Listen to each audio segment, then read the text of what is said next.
அவர் வந்து ஃபேன்ஸை வந்து அப்படி மதிப்பார் அவர்.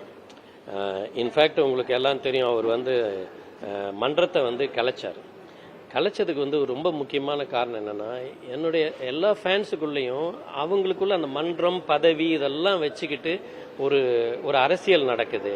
அதில் அவங்களுக்குள்ள அவங்களே மோதிக்கிறாங்க.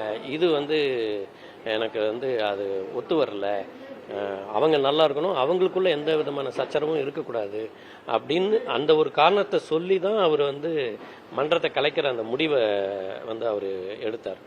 ஸோ அவர் ஃபேன்ஸ் மேலே எப்பவுமே வந்து அவருக்கு வந்து ஒரு மிகப்பெரிய ஒரு மரியாதை மதிப்பு. அது எப்பவுமே அவர் சொல்லுவார் இல்லையா, நீங்கள் உங்கள் வேலையை நீங்கள் கரெக்டாக பாருங்கள், என் படம் நல்லா இருந்தால் வந்து பாருங்கள், பிடிச்சா பாருங்கள் அப்படிங்கிறது தான் அவருடைய எப்பவுமே அந்த டேக் லைன் வந்து அவர் எப்பவுமே அதுதான் கொடுப்பாரு. அவர் ரொம்ப உண்மையாக இருக்கிறார். அவருடைய வார்த்தைகளுக்கு வந்து அவர் சும்மா வந்து ஒரு புகழுக்காகவோ இல்லை வந்து மற்றவங்க பாராட்டணுங்கிறதுக்காகவோ அவர் என்றைக்குமே பேசுகிறதே கிடையாது. அவர் நேற்று வந்ததும் சரி, எல்லா யதார்த்தமான ஒரு மனிதர். நீங்களே பார்க்குறீங்க, அவர் வந்து ஸ்கூல் கிரவுண்டில் போய் அவர் பாட்டுக்கு உட்காந்துக்குவார் பையன் ஆடுறதை பார்க்கறதுக்கு. இப்படி வந்து அவர் தன்னைத்தானே டிசைன் பண்ணிக்கிட்ட, அவரே சொல்கிற மாதிரி தன்னைத்தானே செதுக்கிக்கிட்ட ஒரு ஒரு ஒரு வலிமையான ஒரு சிற்பம் நம்மளுடைய அஜித் அவர்கள்.